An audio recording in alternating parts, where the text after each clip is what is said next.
Shalom Aleichem, amada mis pajaelas, que Hilot de Yehoshua, paz a vosotros. Quien les habla en esta hora es tu ajot, tu hermana en la fe, María Félix, desde la cabina extendida Radio Shalom en Houston, Texas, hacia todas las partes de esta bella planicie donde se escucha la sintonía de Radio Shalom. Muchas gracias por tomarte tu tiempo de adorar a nuestro Creador en sus horas sagradas de Shabbat. Recibe el abrazo cariñoso del Padre donde quiera que tú te encuentres, que pueda colmar de bendiciones tu vida en este día. También nos encuentras en las plataformas de WhatsApp, de YouTube, de Telegram, de Messenger y de Facebook. Soy una estudiante del Instituto para Ministros en Torah con el patrocinio y la cobertura de las asambleas Alfa y Omega Incorporados, que es administrada por sus fundadores y mentores nuestros, los amados Morim Aharon y Araceli de Morales, a los cuales agradezco el privilegio de darme la oportunidad para poder compartir con todos ustedes y a través de ustedes todas estas hermosas verdades bíblicas. Es muy importante compartir con todos aquellos con los que amamos, con los que convivimos, con los que nos cruzamos en nuestro día a día.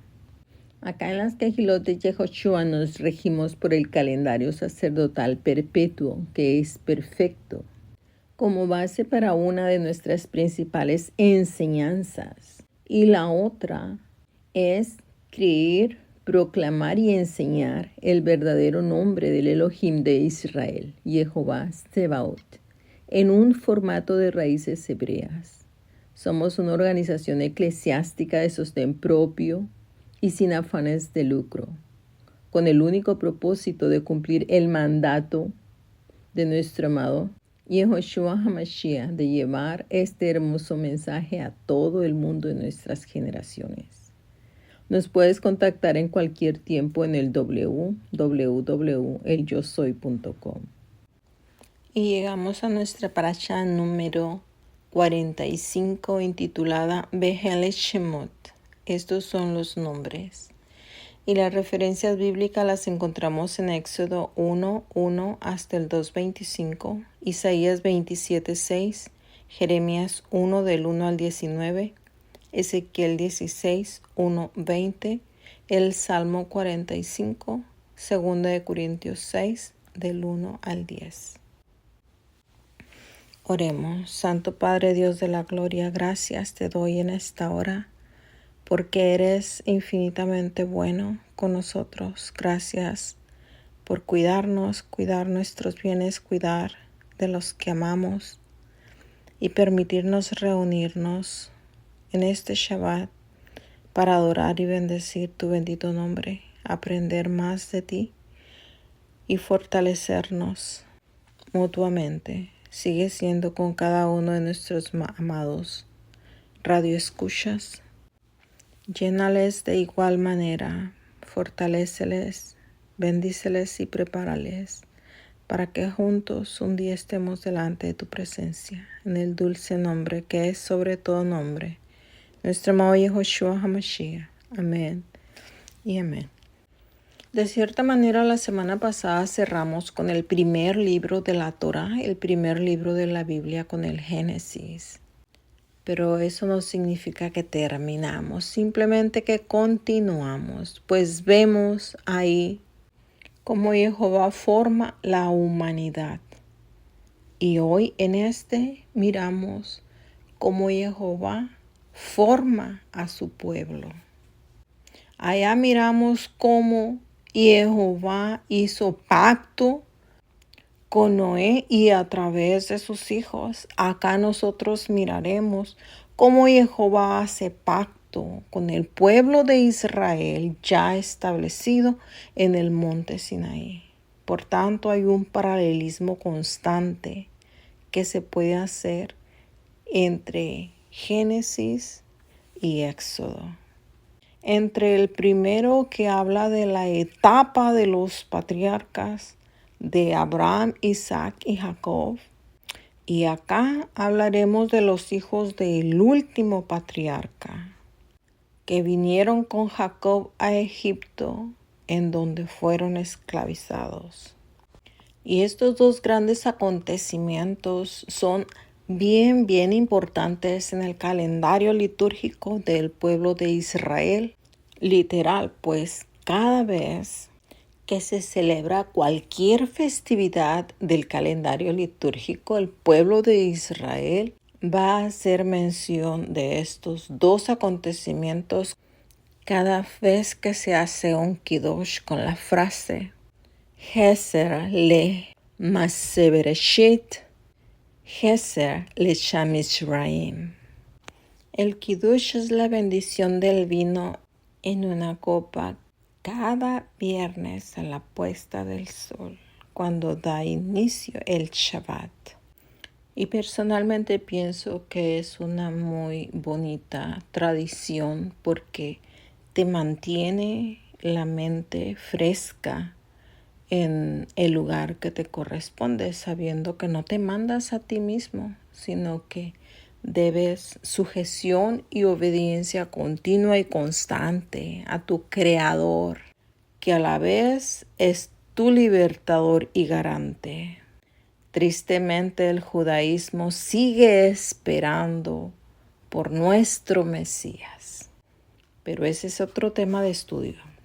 Y me encanta cómo Everett Fox escogió un método para estudiar el Éxodo que lo divide en 6 partes. Del capítulo 1 al 15, todo el proceso de liberación de las garras de Faraón. La segunda parte del 15 al 18, todo lo que involucra el desierto. Y del 19 al 24, la tercera parte donde habla de pactos y leyes. La cuarta parte, todo el plan del tabernáculo, desde su capítulo 25 hasta el 31. La quinta división es una de las más tristes, pues ahí vemos toda la infidelidad y la reconciliación. Entre el capítulo 32 y 34 y finalmente la constitución del tabernáculo que comienza con su capítulo 35 hasta el final, en su capítulo 40.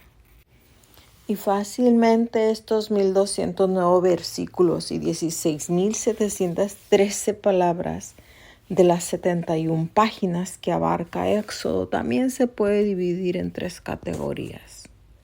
Del 1 al 18, la liberación y la redención, donde el texto bíblico nos dice, os tomaré.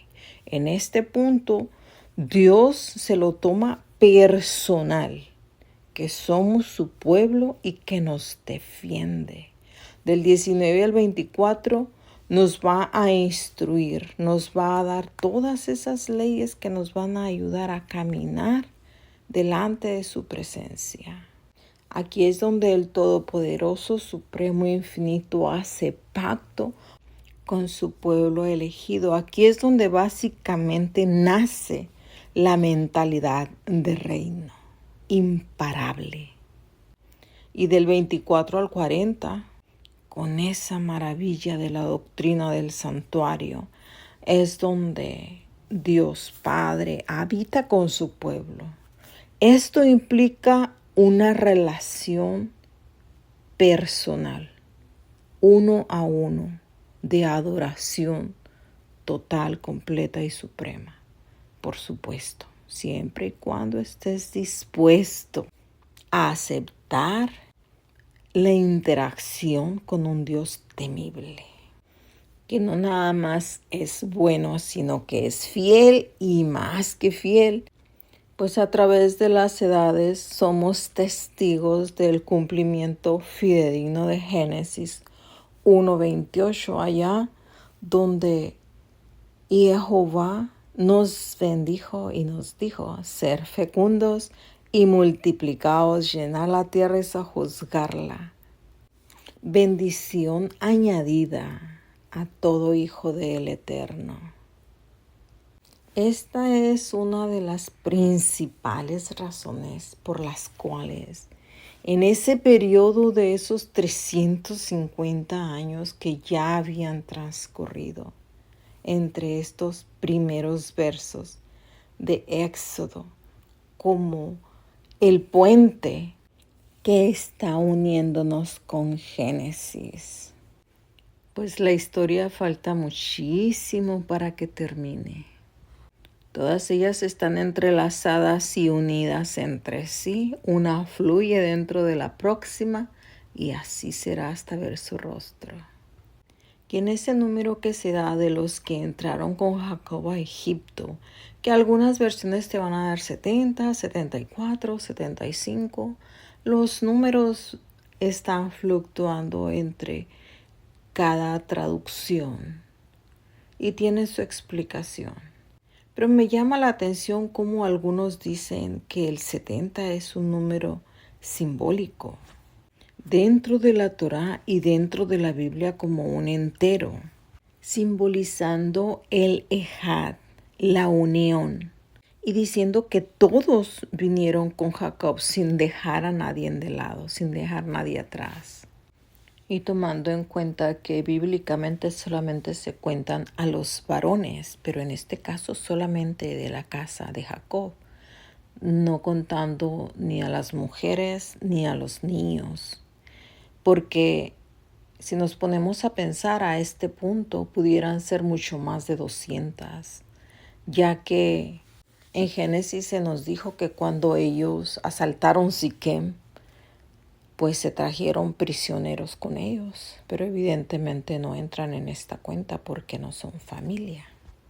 Y otro dato curioso es cómo los gobernantes de Egipto durante el tiempo un poco antes, contemporáneo con José, y luego como por un siglo después, continuaron favoreciendo a los israelitas, y esto es porque entre ellos eran primos.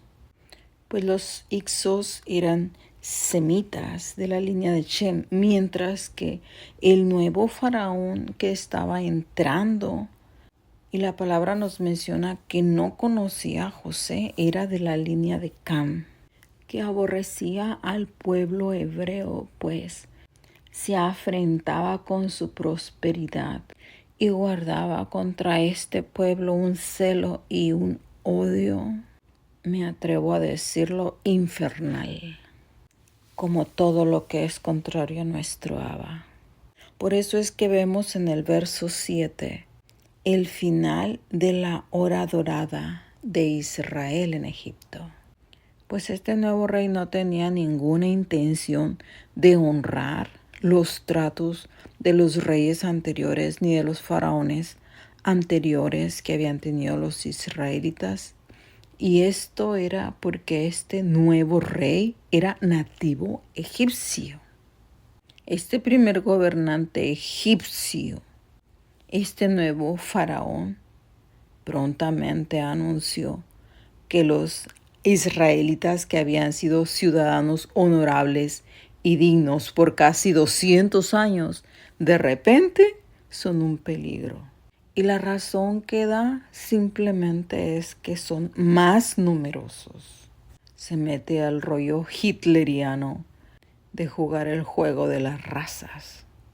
Por eso fue que el curso natural de las cosas es que al haber derrotado a los gobernantes anteriores, a los Hyksos, a todos sus protegidos y simpatizantes se les catalogaba como cómplices, por lo tanto enemigos y un peligro potencial, haciéndole blanco del naciente nacionalismo y paranoia egipcia. Porque en su consenso total la población entera de Israel comparada con Egipto en ese punto solamente era de un 25%. Lo irónico es que en los planes y los tiempos del Eterno, este nuevo proceso no es más que una representación gráfica de la batalla eterna que hay entre Jehová y el Hasatán. Pues lo que para nuestro Dios es una increíble bendición en su fertilidad, es tomado por Faraón como una terrible maldición. Y en esta confrontación entre el bien y el mal, Faraón sí que se metió en apuros, porque a la vez que odia a los israelitas, también les tiene temor, pero necesita de ellos, necesita de su fuerza laboral, pues son la clave para la economía egipcia. Y esto, grábatelo muy bien en la mente. Donde un hijo del Eterno pone su pie, ahí hay bendición y ahí hay prosperidad. Así es que a cualquier patrón le conviene tener hijos del Eterno trabajando para él, porque seguro que va a prosperar. Y un paralelismo se puede hacer en cualquier etapa de la historia. Y si nos venimos cerquita a 300 años atrás, cuando todo aquel montón de judíos salió de los guetos, todas las sociedades europeas se vieron favorecidas, porque los judíos siempre se han caracterizado por ser cultos, por saber leer, por saber escribir, por ser diestros en ciencias, pues no nada más son instruidos en Torah desde pequeños, sino también son instruidos en todo tipo de arte y ciencias, destapando un crecimiento económico, cultural y político en un montón de naciones, entre ellas Alemania, topando las culturas políticas, los medios de comunicación, las universidades, las academias, la economía. Todo eso es imposible de taparlo o de esconderlo. Esto precisamente fue lo que hizo Joseph, ayudando a la diáspora de Jacob, de su familia de ese tiempo, a sobrevivir. Y este nuevo rey, este faraón, que llama por primera vez pueblo al pueblo de Israel, es una representación de cuando Hitler sube al poder. No era que no conocía a José, sino que voluntariamente, a sabiendas y a conciencia, niega absolutamente conocerle. ¿Por qué? Porque no quiere agradecerle. No quiere deberle nada a ese pueblo. Así que paulatinamente le va a ir haciendo perder sus derechos. Le pone sanciones económicas, le obliga a hacer trabajos forzados en los campos de concentración. Se les obliga a vivir aislados, porque es un pueblo grande que amenaza la estabilidad del Primer Reich, porque es aliado de los bolcheviques que están detrás del socialismo, detrás del comunismo. Gracias a Dios que todos los planes para destruir a su pueblo siempre han fallado, pues en este caso los israelitas procreaban y se multiplicaban más y más cada vez. Y aquí nosotros podemos ver uno de los patrones repetitivos a través de toda la historia, que mientras más se persiga al pueblo del Eterno, mucho más este pueblo se va a multiplicar. Y si no, puedes verlo en el cristianismo claramente. Nunca creció tan grande como cuando sufrió persecución. Si Israel se hubiese rendido y se hubiese asimilado completamente dentro de la sociedad egipcia, entonces ellos hubieran evadido la persecución en todas sus formas, pero se hubieran perdido la inevitable productividad. Eso, transpolando a nuestra quejilá, es lo mismo, pues mientras tome el camino fácil y desee parecerse a las sociedades mundanales para así evadir persecución, por mostrar al mundo una identidad con Yehoshua HaMashiach, con toda seguridad la veremos estancarse, podrirse, no fluir. Y lo que es más lamentable, no estar listo. Y en la orden a las parteras de las hebreas de eliminar todo varón, vemos a Sifra y Púa siendo las protagonistas de la primera desobediencia civil registrada en la Biblia, por causa de ese naciente amor al Eterno que le llevaba a obedecer la ética y los valores morales de Jehová, que siempre van a estar en oposición con los valores éticos del ser humano lejos de él. Y si la evidencia textual no nos da ni siquiera el nombre de Faraón como importante, sí nos da el nombre de estas dos mujeres valientes, que no les importó arriesgar su vida propia por acatar un deber moral. Y aunque el ser partera era una de las muchas profesiones disponibles para las mujeres en aquellos tiempos, esa profesión era bien respetada y bien valorada y muy necesaria, pues primordialmente ellas estaban allí para asistir a la mujer al momento del parto, cuando cortaban ese cordón umbilical, lavaban al bebé recién nacido y le frotaban con sal. En el caso de que gemelos, la partera era la primera testigo para ver quién era el primogénito. Y esto era supremamente importante, pues el primogénito era el que recibía la bendición. Así que estas parteras eran vistas con mucha estima y su función era vital. La historia dice que ese oficio estaba bastante bien organizado y que ellas eran pagadas por aquellas a las que les prestaban sus servicios. Y se habla de que había un gremio de parteras y probablemente Cifra y Púa eran las líderes de ese gremio, lo cual explica el por qué el faraón les ordenó comparecer delante de su presencia. Y se sabe que estas dos mujeres eran semitas, pero no eran hebreas. De hecho, sus nombres son de origen semita. Y como en hebreo los nombres de una persona representan la fama, la autoridad y el carácter, va muy propio con estas dos heroínas. Pues Cifra, su nombre significa ser hermoso, y Fua, espléndida y brillante. Como brillante, acertada y al punto estuvo su decisión de jugarse incluso la vida por ir en contra del decreto del rey, del decreto de Faraón, de matar a todo niño hebreo. No me imagino la angustia de Jocabed, incluso de Aarón y de María, porque como hermanos estaban pendientes que de repente no se les apareciera por ahí la guardia del rey revisando por algún recién nacido. Y por la evidencia textual podemos darnos cuenta de la gran fe de esa madre, que el padre recompensó ampliamente, pues no nada más tuvo la oportunidad de amamantar a su hijo, sino de crecerlo y de inculcarle los valores morales y el suficiente amor al padre para que, llegado el tiempo, él cumpliera con su cometido y con su misión al pie de la letra.